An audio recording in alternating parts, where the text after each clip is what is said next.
Welcome to the Republican Professor.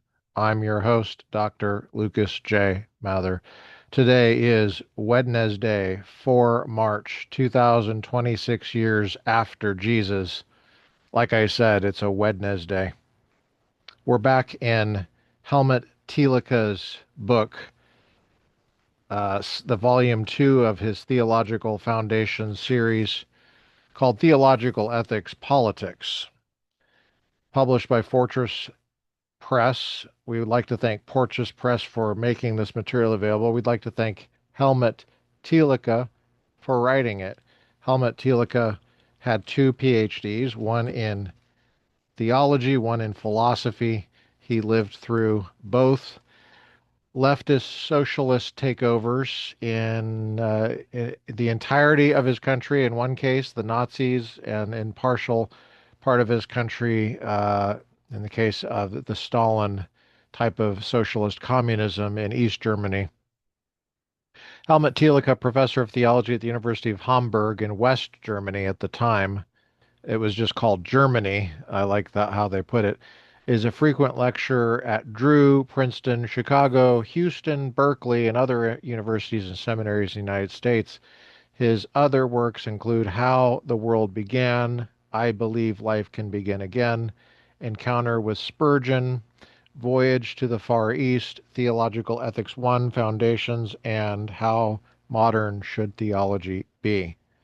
This is edited by William Lazarus, who was a professor of systematic theology and ethics at Lutheran Theological Seminary in Philadelphia, author of Luther on the Christian Home and Man in Whose Image, and co-author of Righteousness and Society, is the editor of Theological Ethics, Volume 1, Foundations. This was published, my copy was published in 1969. It's a hardcover. I got it. It was originally $12.50. And this is a used copy. It was from the Post Chaplain, the Post Chapel Building 219, Fort Hamilton, Brooklyn, New York, 11252. I got it at Old Capitol Books in Monterey, California, across from Nick the Greek on Alvarado. It's kind of near where a Monterey Bible bookstore used to be on Alvarado. If you're old enough, you remember that. Um, and so I'm really happy that I was able to pick this up on Sunday, 26 November 2023 at 1:30 p.m. in Monterey, California. I have as a bookmarker Gianni's Pizza. I highly recommend Gianni's Pizza in Monterey. Call 831 649 1500. It's at 725 Lighthouse Avenue, Monterey, California. Gianni's Pizza Monterey.com. I highly recommend getting the little pizza sticks, the little, well, what are they called? Garlic and cheese breadsticks, which is 92 cents, at least when this was published. I remember paying about $1. And they give you a side of marinara. And what was it about the marinara sauce? They're they're not skimpy, and I believe it was heated up, the marinara sauce. So this is different than Mountain Mike's, which does not heat it up for some reason. I don't know what is going on with Mountain Mike's over there, but we usually just get a pizza, and I've been going there since my 19th birthday in 1993. I probably went there before that, but I had my 19th birthday party there. That's the first time I really remember being at Gianni's. Chris Emerson was there, my Aunt Claudia, and my mom. I can't remember if my sister Janine was there, but we it's a staple. You gotta go. Anyway, this is my bookmarker. I just thought I would. Plenty of free parking, too, by the way. Plenty of free parking. You can see uh, a little map there for you. Anyway, okay, so we're on Helmut Thielicke's page 62 at the top. The the ideologizing of Christianity, that what she calls the demonism of Ideologized Christianity. This is his Ideological Tyranny and the Authoritarian State chapter, which is in chapter 5, starting on page 53. We already went through Revelation 13 as a model of ideological tyranny. We're now on this section called the Demonism of Ideologized Christianity. As I went through this, I was thinking about what the application would be to American politics, and um, I, of course, invite you to make your own connections there. But I recalled at certain parts of this reading some aspects of the American South, the so-called Bible Belt, that resonated with some of the stuff he says here. Not the whole thing, but some of it.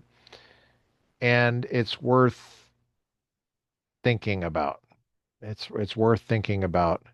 Um, it, I'm not going to say much more than that right now, but let's let's uh, let's look and see what Helmut has to say. Recall, Helmut lived through the Nazis, the National Socialists. They were socialists. They're on the left. And then shortly after we defeated them, because Stalin was so key in defeating the Nazis, Stalin got a huge chunk of Eastern Europe, and maybe that could have been prevented. He took half of Germany, including where Berlin was, and well, at least he wanted the whole thing, but a, only got a part of Berlin. Um, Eventually, we had to defend the western part of Berlin from complete socialist takeover, the communist socialists. Um, those of you who are World War II buffs already know all this. Cold War buffs already know all this. Um, I highly recommend studying the Cold War, studying how the Cold War links up with World War II, and you'll remember that the words of Stephen Kotkin, who has spent more time in the Soviet archives than even Russian scholars, right, of Russian descent. When he was asked, what did he learn from all that? Stephen Kotkin said they were communists. They were communists. That's what he learned from years in the archives. Now, of course, he learned a lot more than that, but it is true that the communists did most of the fighting in Europe against the Nazis and suffered most of the losses. And so they thought it was something that they deserved to get Eastern Europe. And of course, Eastern Europe disagreed with that, eventually shaking off the shackles of socialist communism, although there are still large movements of communists in Europe, in China, in North Korea, in Cuba, in Venezuela, in other parts of the world, including our own universities here in the United States. So keep this in mind that Thielicke is coming from this perspective of having lived through the socialisms here, but also the Christian past. And so, how did the Christian past of Germany interact with these socialisms? He's not going to answer that question to your satisfaction because it's probably not posed in the way you would pose it to him. But what he does say, the concerns that he has, apart from being prompted by you, for example, or me, would be what he says here. And there is value here. I highly recommend that we pay attention. We're going to do a fair use and a transformative reading of this material. Like I said, we want to thank Helmut Thielicke for writing it. Can you thank a dead person? Sure. course you can thank a dead person. You can be grateful. Of course. It's good to be grateful. We want to thank Fortress Press for making this bill. Go out and get your copy today. Like I said, I got my copy at Old Capitol Books, which used to be at 559 Tyler across from Pete's Coffee. That was Haven Books for the longest time in Monterey. Well, maybe not the longest time, but at least since 2000. It's 1999. I don't know. I can't remember when they took it over, but I've enjoyed these used bookstores, and I highly recommend that you support your local bookstore. Go out and take a look at what Fortress Press has and get a copy of this. The ideologizing of Christianity itself is perhaps the most exaggerated form of the demonic in history. So starts Professor Helmut Thielicke in The Demonization of Ideologized Christianity, page 62, part of the chapter Ideological Tyranny and the Authoritarian State. The ideologizing of Christianity itself is perhaps the most exaggerated form of the demonic in history. For in it, the demonic law of imitation reaches its climax. Now remember, this is in the context of talking about Revelation 13, which was the topic last time. Revelation 13, you want to take a look at that in the Bible. Revelation 13 as a model of ideological tyranny. He likes this word ideological. I don't, but we're using the term that he uses, okay? Here, the abuse of the image of the Lamb, Revelation 13:11, is complete. For whereas the secular state tyranny only borrows and adapts to its own use certain religious structures, e.g., symbols and secular liturgical forms, as a kind of sheep's clothing, see Matthew 7:15. The Christian theocracy takes over for its own purposes the inner substance of these structures, the message itself. Like Satan in the wilderness, see Luke 4, 1 through 13, it does not merely speak with religious fervor, it fervently speaks the very word of God for purposes of thereby promoting its own interests. The ideologizing of Christianity is the most dangerous of all the various perversions of the state, as may be seen by an examination of that which is most alarming about it. Christian faith, by its very nature, is possible only within the framework of a decision. The decision not to believe, such as is made in avowed atheism or in the militant anti-Christianity of the ideological state tyranny, is at least a genuine decision. And I say it like that because he has an exclamation point. It's very rare to see exclamation points in Helmut Thielicke. I'm telling you, it's right there. You see it? Where is it? It's at least a genuine decision. That's funny.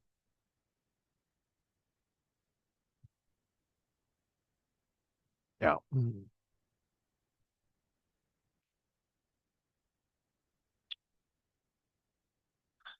You sound like Billy Graham so far. The ideologizing of Christianity, however, is a monstrosity inasmuch as it evades this decision. Now, this is very interesting, and this is what reminds me of the South, the Bible Belt. Okay. I'd like to hear what it reminds you of, and maybe we can have a little reflection on that discussion here. Let's take a look more at this. Um, it evades this decision. So, Christian faith, by its very nature, is possible only within the framework of a decision. The ideologizing of Christianity, however, is a monstrosity inasmuch as it evades this decision. Actually, it obscures the decision character of what is involved so that the decision is made only indirectly, unknowingly, and in a covert manner. For what the ideologizing does is to make Christianity susceptible of use even by unbelievers. Hmm, this is interesting. The theologically unguarded but piously intended statement of Kaiser Wilhelm I that religion must be kept alive for the sake of the people could also be uttered by someone who was not a believer. The Kaiser himself was a Christian, and his reference was only to the political effects of such personal faith. It is quite possible, however, for men to assert on a purely pragmatic basis that faith makes men more docile, easier to rule. Faith can indeed be used as an opium of the people. With its hope of the hereafter, it makes the misery of the present more tolerable, thus relieving the ruling class of the duty to initiate reforms. It can even induce fanaticism by telling men that what is at issue in their particular social reform or their particular war is actually the cause of God. Thus, it is that faith can be exploited even by those who do not themselves believe. In his Pictures of Travel, 1828, Heinrich Heine appropriately castigates, it's present tense, such a pragmatic use of religion. This religion, this is a quote, this religion, Christianity, is at bottom utterly and entirely wanting in them, the Berliners. But as they know that Christianity is necessary in a state, so that the subjects may be nicely obedient and so that people may not steal and murder too much, they endeavor with great eloquence to at least convert their fellow beings to Christianity, though to practice it themselves would give them too much trouble, so they dispense with that. Wow. Hmm. In such a case, there is no overt opposition to the faith, as when an anti-Christian decision is made. This reminds me of Tennessee versus California or Texas versus California. And inwardly, there is no real faith. And this is what concerns me. This is what the Bible Belt. When I go to the Bible Belt, it does remind me of people who are outwardly not opposed to the faith, but inwardly there's no decision that has been made. Um, Inwardly, there's no real faith. And it's disturbing to see. But I live in California and actually, um,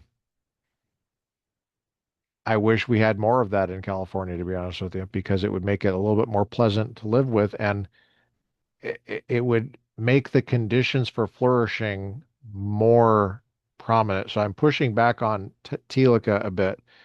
Um, I could say more, but I'm going to continue on here. You'll see. Well, I think I want to keep going because it's kind of a delicate point here. And I want to give him his full.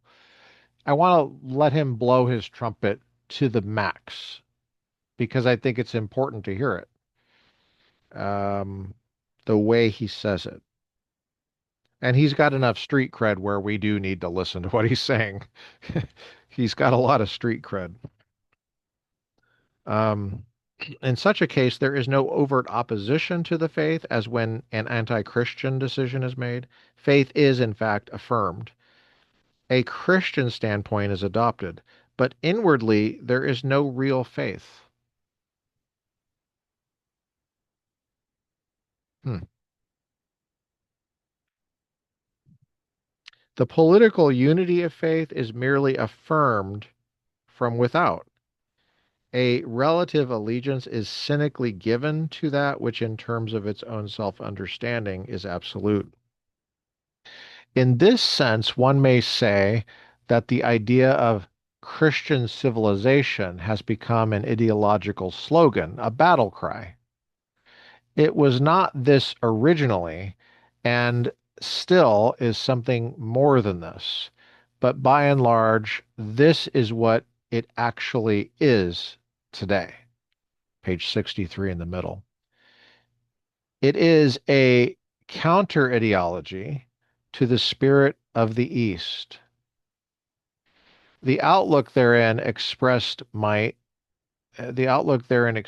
might be stated as follows. For want of a militant ideology which can match that of the East, we will hark back to the values of the Christian tradition in order to find a measure of unity in them. There are two variations of this outlook. There is first the cynical form, which is concerned only that the West should maintain itself politically along with its standard of living. And he says standard of living. There's another exclamation point. Very rare in Helmut to see an exclamation point. I think that's kind of funny. I think it's funny. Yes, this book is unwieldy in a way, along with its standard of living. Well, yeah, that's what I mean by flourishing. The conditions of flourishing, Helmut. Don't take that for granted, bud. Don't take that for granted. Standard of living is very important to well-being, as we've seen in the battle with communism and Nazism. Yeah.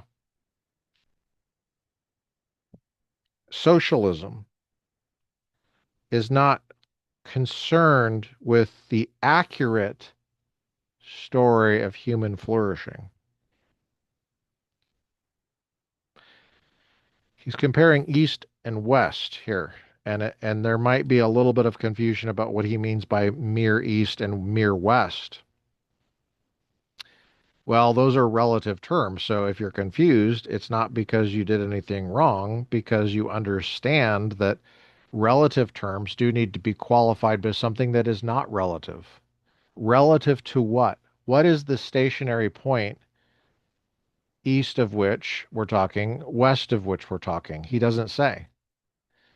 Um, I've mentioned this before because I taught Western Heritage at Pepperdine for over a decade, and that's what the class is called, Western Heritage, ancient and medieval. So we covered the rise of Islam and we covered the rise of Christianity and the classical world, what's called the classical world, and Christianity is typically what is meant by Western civilization. The Eastern Islam is not considered part of Western civilization.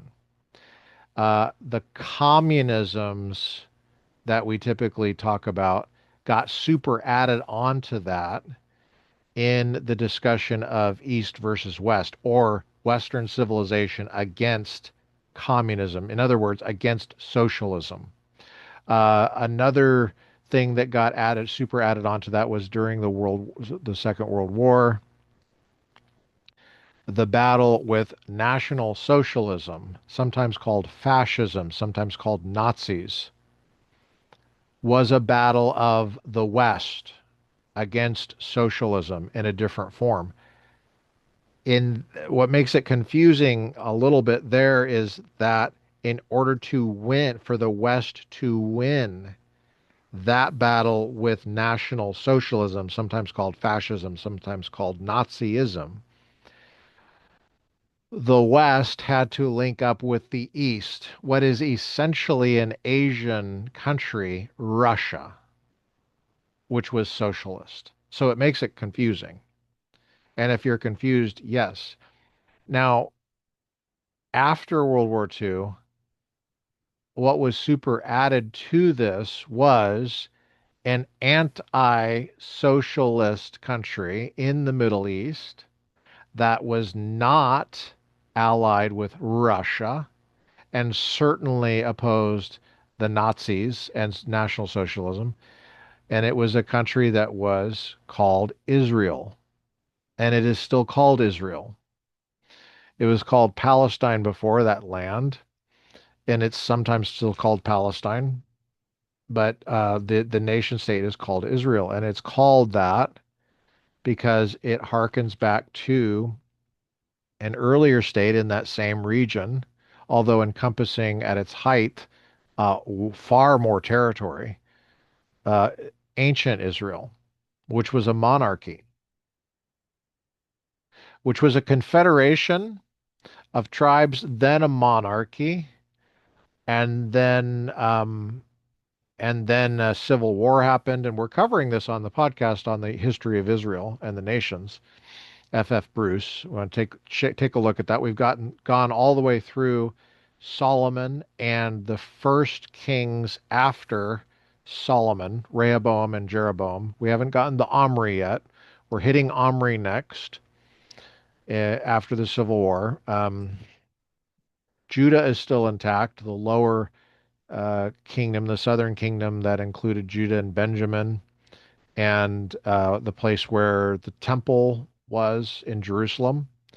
But the northern part, which included what later is called Samaria, that has been taken over by, that has been, well, it had its takeover is coming by the Assyrians. We haven't gotten to that part, but there's a civil war, and so the ethnic identity of a unified Israel is broken. The tribes are at war with each other, the northern tribes with the southern tribes. So that's where we're at here. But but that country, the modern version of that country from the 1940s on, post World War II, just a few years after World War II, right around Korea, when Korea was happening, that has been an ally of the United States against the Soviets in the Cold War, against Russia, Russia's alignment with Iran, for example. Are you following this? Maybe not.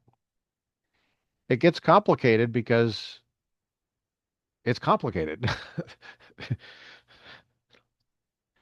So all that to say is the word West is a little bit it functions as a rigid designator. Um, a name, a name for a coalition of anti-national socialist, anti-socialist communist positions. And there's a variety of ethnicities and a variety of languages and a variety of governmental structures that fall into that collection, modern, modern, medieval, I should say contemporary, modern, medieval, and ancient, that are the closest aligned with historic Christianity. I think that's fair to say right there. So that Christianity becomes a central piece in this definition of what is Western civilization. And when I say Christianity, I'm including Israel in that because of it, the conscious linking of the biblical tradition, which Christians preserved, in the self-understanding, the modern or contemporary self-understanding. Now, that could be very tenuous in the minds of many Israelis, I'm for certain. Um, maybe, maybe there's lessons from this for Israelis as well.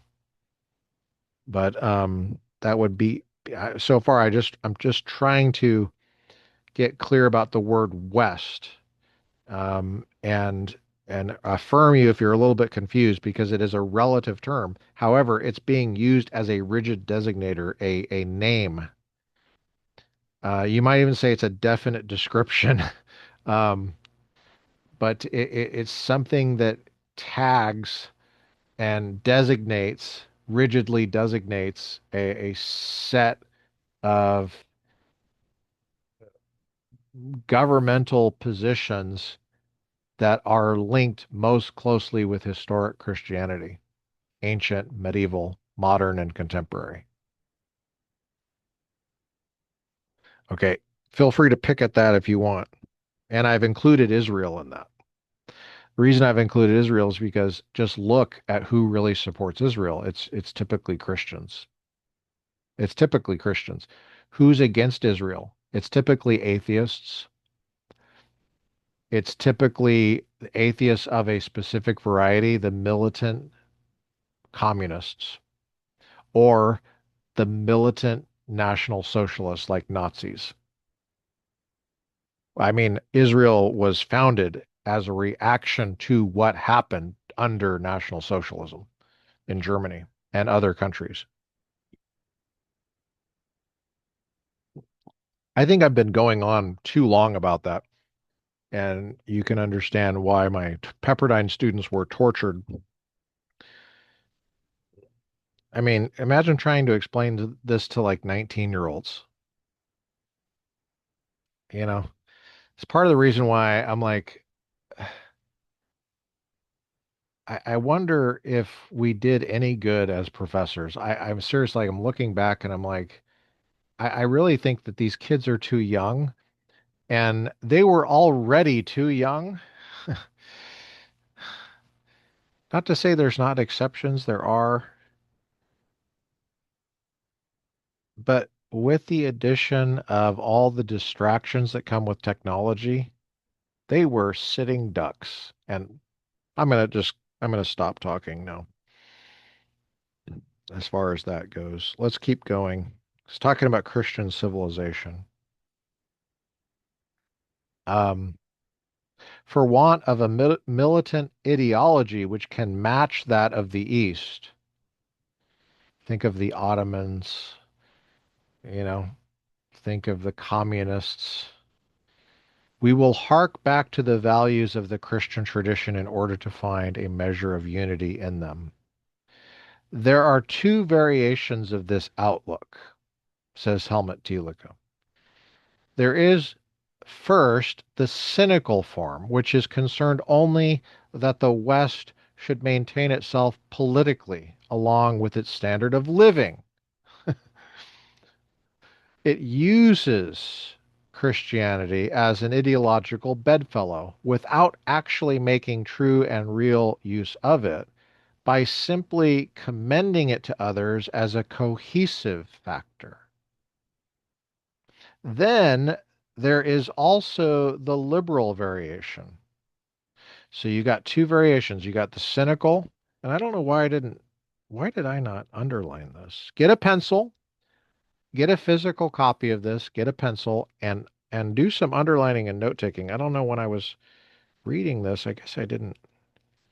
Maybe I was trying to get through it fast or something. I can't remember.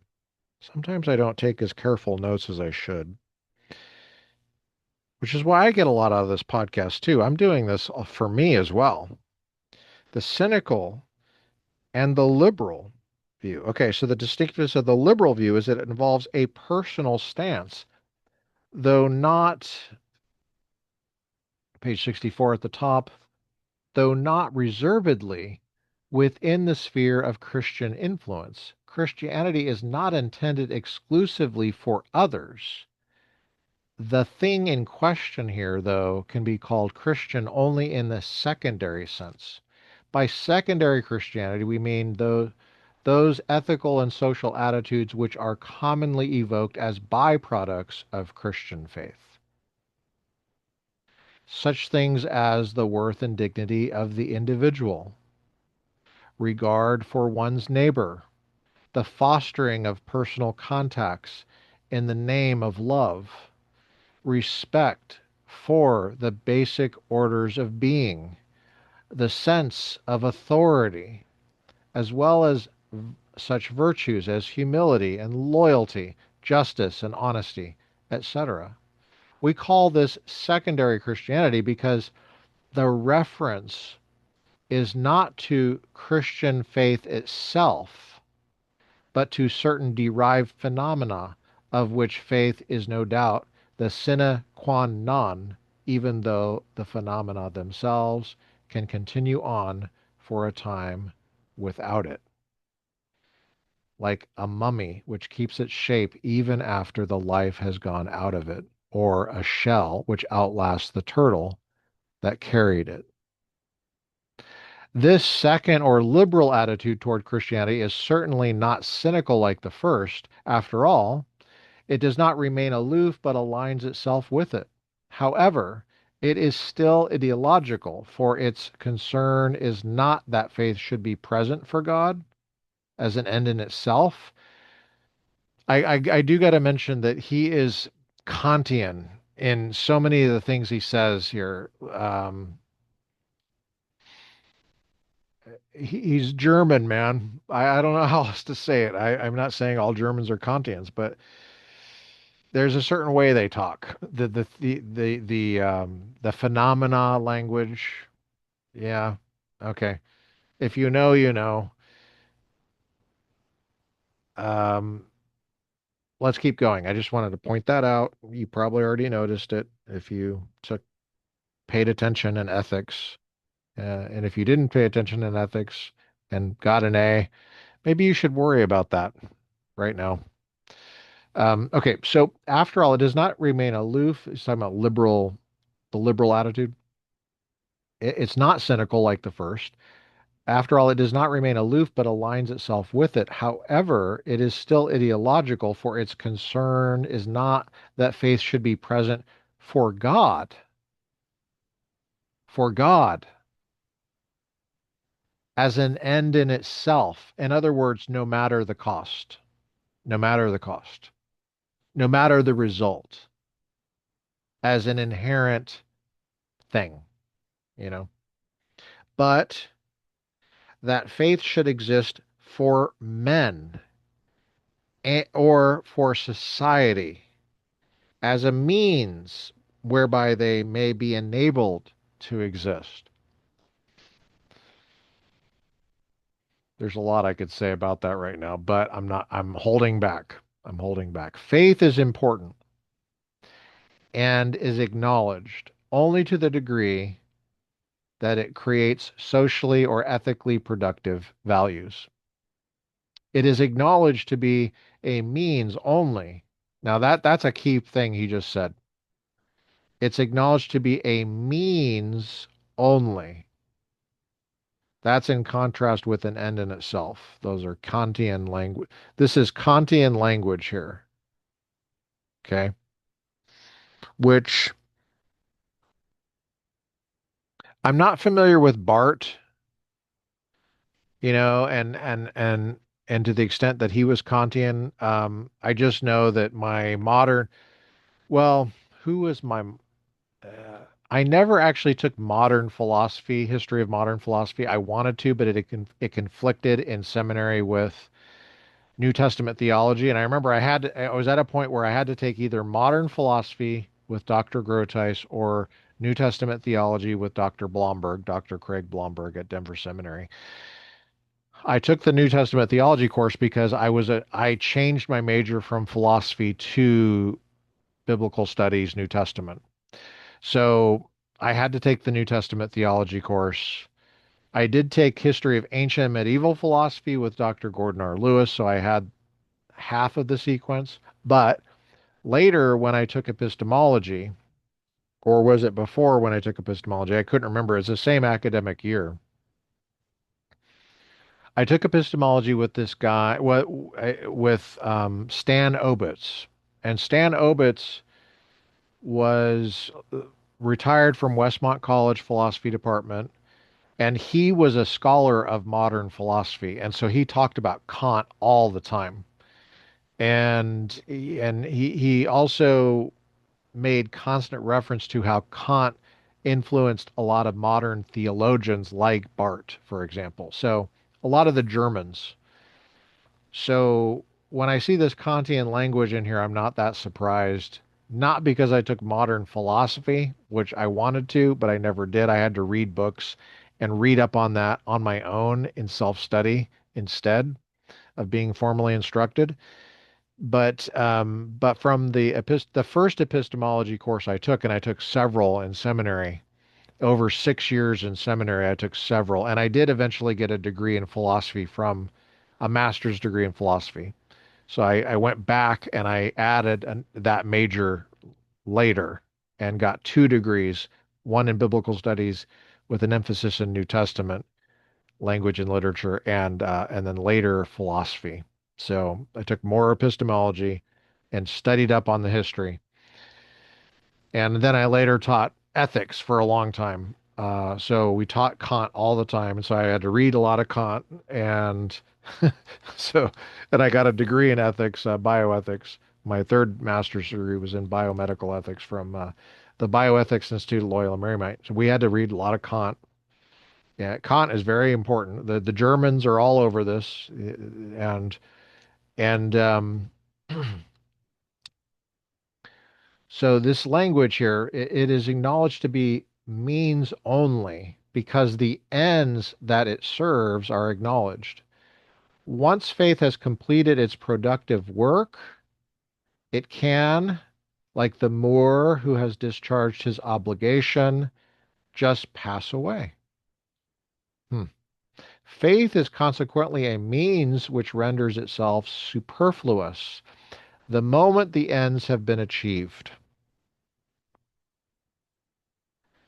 Inasmuch as one subscribes to the ends, he needs not be cynical or have a bad conscience about using the means. Indeed, this very attitude is conducive to tolerance. There's a lot of history here. The Peace of Westphalia, he just mentioned that without even mentioning. I'm hoping you know what that means. After all, other forms of faith can also lead to the same ends, like the rings in Lessing's Nathan the Wise. It is this very attitude, however, that makes of faith an ideology, an instrument of social and ethical cohesion. The characteristic sign which indicates the presence of ideology in this non-cynical variation is that the entire interest centers not in the truth of the faith, but only, now this is important language. You got to listen to this Kantian language. This this this is why he has such a problem with it is the Kantian issue. Um,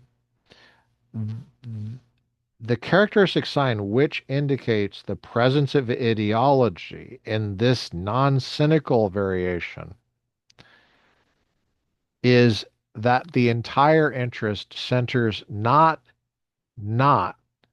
now he says the entire interest, notice the language, not in the truth of faith, but only in the end which it can serve. This approach obviously misses the point of faith altogether. Now, I want to say that a non-Kantian way of putting that would it would probably destroy the point he's making here because you would get rid of the word entire. The non-cynical variation is that the entire interest, I would get rid of that. There is some interest. Now, Kant would eschew this because for Kant, an action has no moral worth if there's any inclination involved with it at all, if there's any kind of interest practically that is motivating it. The motivation has to be only pure for the pure reasons, like kind of what he was saying here, not in the consequences or any kind of practical consideration, but in acting as from a duty of a command which issues forth from within you that you recognize in your own consciousness as a universal command of absolute obligation in itself, worthy in itself to be done, not because of any consequence or inclinations or linking up with any practical effects in the world that you value practically. In other words, it's taking history out of any kind of ethical decision. History, by its very nature, is practical. And when you think of history in a reason to do something, like we typically think of that as wisdom, right? Considering the consequences, which is, I think, biblical. It's more Aristotelian. It's a practical understanding incorporated in the good life, in what it means to be a good person, a virtuous person. Now, um, uh, the error. Let's go back to what he's saying. We need to. I want to hear what he's saying in his own language. I gotta avoid the constant impulse to say something.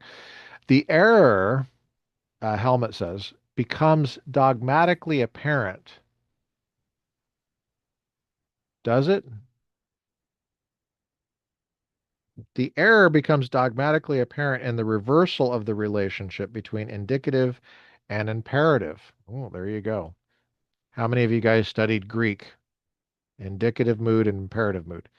Indicative mood describes, that's the mood of history, describing what's happening. It's the mood of prediction, prophecy, what will happen. And in the past, it's the mood of what happened.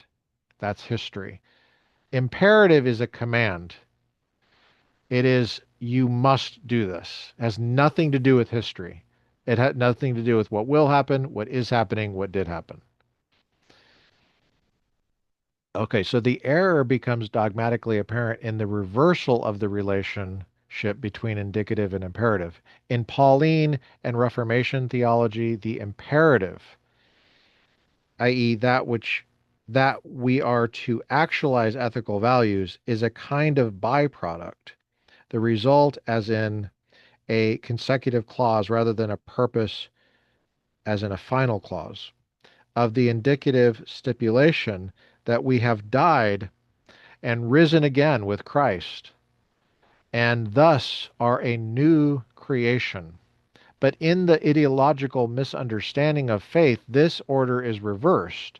Here, the evoking of the imperative, the setting in the motion of the tendency to produce values, these are regarded as the real goal.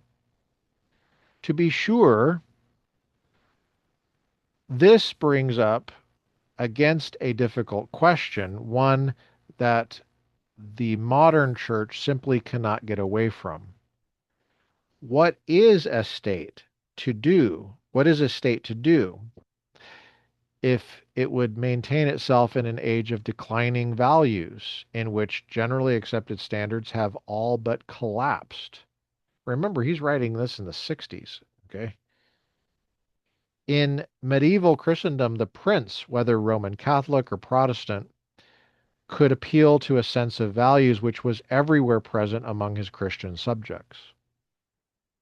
The modern state can no longer do this. On the other hand, without such a sense of values, it cannot even exist except as an institution of naked power. The state, however, has to be more than this. It has to seek to be more than this. Hmm. Even the communist state, in the very darkest periods of its history, has sought to be more than this. Hmm. I think he's talking about the legislative impulse. Dig deep here. Let me go up to the previous paragraph. Here, the evoking of the imperative, the setting in motion of the tendency to produce values, these are regarded as the real goal. That's what legislatures do. That's what lawmakers do. They want to produce results with their laws. They want to form people. Think about the gun control people. They're constantly looking for little things they can tweak to form people in the image they want them to be, to make the world better. Thomas Sowell calls them do-gooders. But any legislator has that motivation, not just the gun controller. Anybody who's trying to make laws has that in mind. Uh, think of when the first criminal laws were made in the United States, the laws against murder and stealing.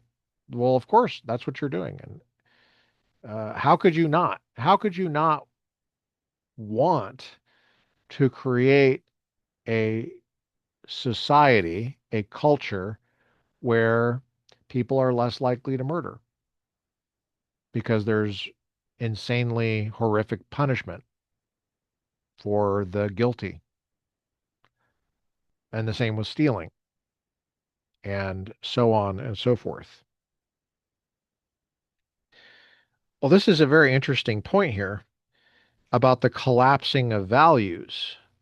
And he's softening here, and he's saying basically, what is a state to do? There's a collapsing of even basic values here. And he says even the communists wanted the state to be more than just naked power. But how to accomplish it? Only such a generally accepted sense of values can provide the framework within which authority can exist. Now, my grandpa, right after the Soviet Union collapsed and dissolved, of course, you had the same people there, the same language, the same history. And so now what? And there was a vacuum that was created, a cultural vacuum. Atheism, official atheism, had dominated for decades and decades and decades, the lifespan of most people. Okay. My grandpa, right after my grandma died in 1992, when I was a senior in high school, he became a missionary to Ukraine and to Siberia, and he went into Russia and he brought the gospel. And he was, um, along with thousands of other missionaries, trying to fill that void with the gospel. Now, the job was very insanely difficult. And in fact, this is really frustrating because my grandpa died last year. I'm not even sure if I have the stories correct. I don't think I ever documented his stories that he had when he came back. And I really should have. I don't think I have a very good record of those stories. I remember him telling us, like over dinner, Thanksgiving or whenever we saw him, his ex-wife is still alive, so I should probably ask her. She was with him. They met in Ukraine and Siberia as missionaries. So I really do need to get some story. I'm hoping that I can sit her down and just get her to narrate. My grandpa was a great narrator in the sense that he liked talking. He was a poor narrator in the sense that he would lose track of what he was talking about and he wouldn't answer the question that you asked. he would get distracted. His ex-wife, who he was married to for 30 years after my grandma, Linda, um, parishioner at Godspeak, Rob McCoy's church. Rob McCoy was Charlie Kirk's pastor. He did the funeral, which the last time I saw Rob.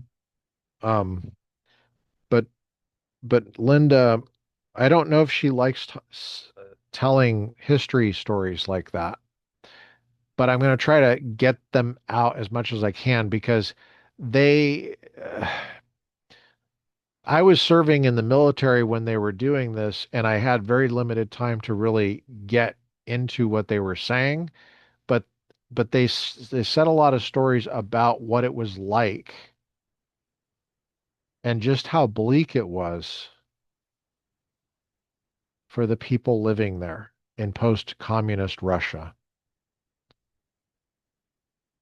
Culturally, it was a famine. The standard of living was a disaster. Um, n- Completely unbecoming a major superpower. One of the main two superpowers. Completely unbecoming. The people were spiritually hungry, but it was like there was no foundation. There was a lot of corruption in the communist socialist world. And the corruption was so deep rooted that how can Christianity get in there and make it any better? I mean, so it's a very poignant example. And I don't have the stories to tell you. I don't have them off the top of my head. I just remember them being desperate to cling to something that was more ancient and more legitimate than Marxism. And to what extent that actually took root, I don't know. I don't know. Um, of course, every civilization that became quote unquote Christian has started the same place, like the Roman Empire. There was no Christianity in the Roman Empire before Christianity. Of course, it took centuries to take root. The same in medieval Europe, in Germany, the Germanic tribes, in France, what we call France, the Celtic peoples in the British Isles and in Brittany and so on and so forth. There was no Christian basis. There was something that came before, like the Romans. Okay, but so Rodney Stark does a wonderful job in his book, The Rise of Christianity, describing the benefits of Christianity for a civilization. And I would highly recommend his books to you. I used to use them in my Pepperdine classes. This is um this is very interesting though. Let me see how much longer we have. I'm talking too much, I think. I'm going to try to get through the halfway through page 16 and I'm only on page 12. I better get going here.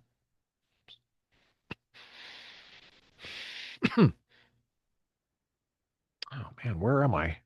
Where the heck am I? Am I on page 12? Oh no. You know what? Sorry. I lost my place. I'm not on page 12.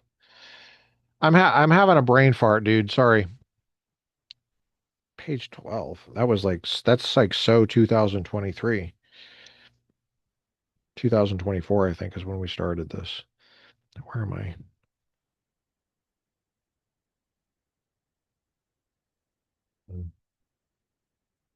Okay, we are actually almost done. Um, we were on page 65, I think. Okay, yeah, yeah, we're almost done. Sorry for the false alarm. We've been going an hour and that's about how much I plan to do this. Um, Now, how to accomplish it? He says this. The state, to be sure, this brings us up against a difficult question. What's the question?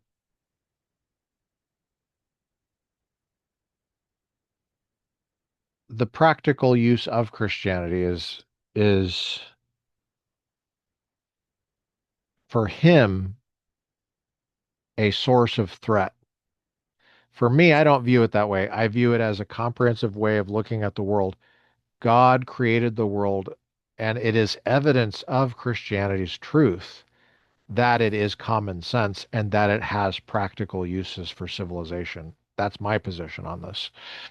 Now, he says, in the ideological misunderstanding of faith, and the way he put it is the non cynical variation, the liberal variation, that the entire interest centers not in the truth. See, my center is in the truth, but in the sense that it's not interested in the truth, but only in the end which it serves. He says this approach obviously misses the point of faith altogether. And he says here, the invoking of the imperative, the setting in motion of the tendency to produce values, these are regarded as the real goal by this liberal version. To be sure, this brings us up against a difficult question, one that the modern church simply cannot get away from. What is a state to do if it would maintain itself in an age of declining values in which generally accepted standards have all but collapsed? In medieval Christendom, the prince, whether Roman Catholic or Protestant, could appeal to a sense of values, which was everywhere present among his Christian subjects. The modern state can no longer do this. On the other hand, without such a sense of values, it cannot even exist except as an institution of naked power. The state, however, has to be more than this, and it has to seek to be more than this. Even the communist state, in the very darkest periods of its history, has sought to be more than this. But how to accomplish it? Only such a generally accepted sense of values can provide the framework within which authority can exist.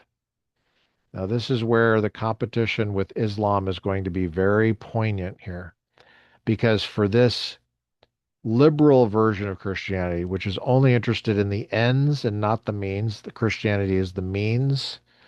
As soon as the ends are achievable by another means other than Christianity, then they'll throw Christianity out. Uh, our church rents out from a mainline denominational church, which is a huge building, takes up an entire square block in the city in which my church is in Southern California. The mainline Protestant church that we rent from is a mere shadow of its of what it used to be in terms of numerical membership. And I'm not making any comment about the quality of its membership or the quality of its faith or anything like that. I'm just saying purely from a numerical standpoint. Most of the building is empty and they rent it out, and that's how they get their income to pay their clergy. And so my role, and we're in a denomination as well, the church that I'm on staff with. My role as a church administrator and executive administrator is is to manage the relationship, not only of all the property as a church warden, um, but the subtenant that we have that pays our rent in part, and keeping our landlord happy. So the landlord relationship is part of my daily job, and it's in the context of this building which has a bell tower that rings out Christian hymns to the entire city and has a clock on it. It's great. In Southern California. In California. I don't know of any other town in California where that happens. And it probably does happen. I just don't know where it would be. I don't know. Certainly, yeah, I can't think of another example. Now, it hasn't been an issue yet politically that I know about because I don't even know that people in the town know that those are Christian hymns being rang throughout the town because it's a bell. It's not you can't hear the words. I grew up with those Christian hymns, so I know that those hymns. I know the words. Now, it's only a matter of time before someone complains and says, "Why don't we have the Muslim call to prayer as well?" And that is happening in certain American cities where the bell tower ringing out the Christian hymns is replaced or supplemented by the call to prayer, the Muslim call to prayer. And that's kind of an example of what he's talking about is when you're only interested in the ends that it serves. In other words,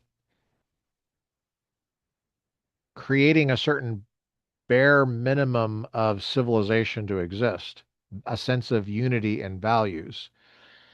If another more cohesive element comes in to try to fill that void, you're going to see Christianity pushed out. And secularism basically did that. But now what happens when people are no longer believing even in secularism, but they need something else, something that has the word God in it? And they might be more tolerant of Islam, cultural Islam. I don't know. I'm just pointing it out. I know they've had the issue in Germany as well with the Christmas markets. I know a lot of Christmas markets had to close down this past year and in prior years because of the threat of violence, for example. Um, you might know more about what's going on in England. We just had a situation. We just had an episode called "Will There Always Be in England," which is a similar set of issues. Um, has the state then any other adoption but to call forth of itself this sense of values? And how can it do so except by actually creating values and so becoming the creator of ideologies? This pressing question at least explains why there is a trend in our modern world toward the ideological state. Okay, so he's trying to explain what is happening. He's trying to explain something.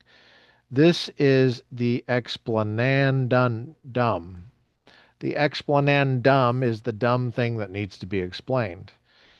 The explanandum, the dumb thing that needs to be explained, is the pressing question at least explains why. Okay, why? Here's the explanandum. There is a trend in our modern world toward the ideological state. That's the thing that needs to be explained. The explanans is the thing that explains the explanandum. The explanandum is the dumb thing that needs to be explained. And the explanans is this issue that he just mentioned. It suggests why the prospects of ideological tyranny seem to go up as values decline. This is very interesting phenomenology. I think his phenomenology is correct on this point.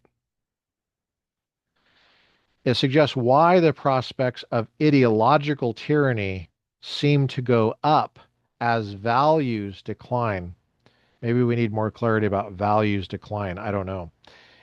In the scope of their validity. Like bacteria, ideologies grow only in specific localities. Wow. Wow. They thrive in a vacuum and in chaos. They thrive in a vacuum and in chaos. Well, bacteria don't thrive in a literal vacuum, but okay. What is a literal vacuum? Actually, I don't know that that's a clear concept. Do you mean a vacuum cleaner, or do you mean what physicists mean by a vacuum? This helps to explain too the strategy involved as the ideologies pursue their policy expansion. They have as their fixed base a certain institutional consolidation, e.g., that of the Soviet Union. Working out from here, first they try first to destroy traditional values and orders elsewhere. That's where my grandpa was dealing with 70 years of that, where the Soviets had destroyed traditional values. Ugh. The psychological framework, the psychological groundwork on which this work of destruction proceeds is that of dissatisfaction. They argue that the situation of the working class, social conditions generally, and hence a concrete historical situation are no longer compatible with prevailing values. This is also the work of the leftist professors in American and European departments, and to a certain extent, K through 12. They argue that the situation of the working class, social conditions generally, and hence the concrete historical situation, are no longer compatible with prevailing values, that is, the Christian values. And that the argument itself helps to undermine the values of which it speaks. So in other words, they're saying the values are not satisfactory, and that itself helps to further undermine so that there's a radical spinning out and decline of what he calls values, which just means common sense stuff like murder is wrong, it's wrong to steal, there is such a thing as truth, so on and so forth. We're going to be um, uh, responsible before God for our decisions and our actions. Basically, the worldview of the founding fathers and the framers of the U.S. Constitution. The torch of dissatisfaction and Lincoln, I would add Lincoln. The torch of dissatisfaction is set first to the base of the social structure, its material circumstances, and from there, following the law of all fires, blazes upward to engulf the sphere of values. The act of destruction creates the desired vacuum and necessary chaos in the sense of values to make possible the influx of ideologies. The ideologies are thus subject to the law of dialectical movement back and forth. They are evoked by the question of how a state can maintain itself when it can no longer count on a generally binding sense of values. This question is answered by the ideological creation of values. This question is answered by the ideological creation of values. To be generally binding, however, these values stand in need of unlimited expansion. And such expansion is possible only where propaganda is used to hasten the process of decay and replacement in the values outside the ideologies themselves. It is important to view realistically what this means for the prospects of ideology within the modern world. But are these really nothing but prospects? Must we not speak rather of the drift toward ideology as an onrushing tide that cannot be stemmed? Ought not Christianity itself accede to being ideologized on the ground that it would be better for the world to be controlled by a Christian than by a communist ideology? Well, from an Aristotelian perspective, um, you want what is better. And there is a difference between better and worse. And you want what is better.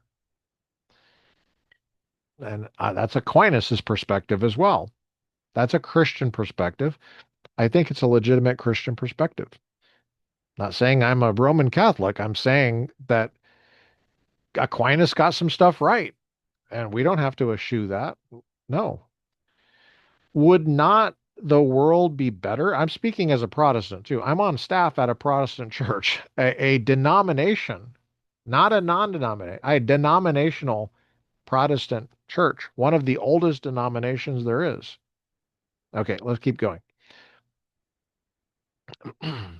ought not Christianity itself as seen to be ideologized on the ground that it would be better for the world to be controlled by a Christian than a communist ideology? Would not the world be better off subject to a reconstructed faith which did not once come down from above, rather than to the monster of the abyss which rises from below? Well, um, that's the end of our time here. And I'm going to mark it off here as Wednesday, 4 March. Thanks for joining me on the Republican Professor podcast. I've been your host, Dr. Lucas J. Mather. It's Wednesday, 4 March 2026, years after Jesus. We've been interacting with the very substantive and challenging chapter, Ideological Tyranny and the Authoritarian State. And the subtitle, we did Revelation 13 as a model of ideological tyranny last time, which was in January. And that's where he contrasted Romans 13 with Revelation 13. We had a discussion about that. We've been doing today the demonism of ideologized Christianity, starting on page 62. We finished on page 66. The next section, subsection, is called Human Rights Between Ideology and the Minimal Norm. Human rights, where he's going to talk about, you know, whatever we mean by that, human rights. And that will take us to the end of the chapter. I haven't decided whether I'm going to do the concept of autonomy chapter. I don't have a lot of notes in this.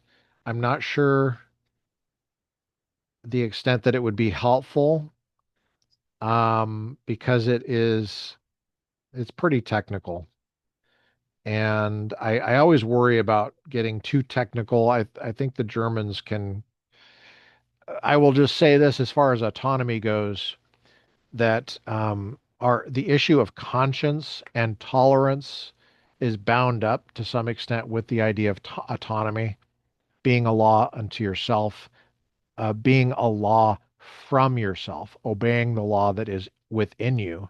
In other words, I mean, that's what we mean by conscience, having a right to conscience. Do where the state is forbidden even to regulate that, to command you to violate your conscience. The state is forbidden to command you to violate the law that issues forth from within. And so there is value in that, but I'm not sure how well it's going to come out through Thielicke. I mean, there might be better. I'm not sure I want to spend the time on it as far as that goes. I don't know. I haven't decided yet. But thanks for joining me on the Republican Professor podcast. I've been your host, Dr. Lucas J. Mather, as I've already said. Make sure you check out Gianni's Pizza in Monterey. Um, and we'd like to thank Old Capitol Books for making this available for purchase. Originally, it was the chaplain's office in Brooklyn. You look at that chaplain's office there. Post Chapel, Brooklyn, New York, Fort Hamilton. And I've enjoyed interacting with this ever since I got it there at Old Capitol Books. Support your local bookstore. We'd like to thank Helmut Thielicke for writing this. We'd like to thank Fortress Press for making it available. Go out and get a copy today. We'll take care. God bless you guys. See you later.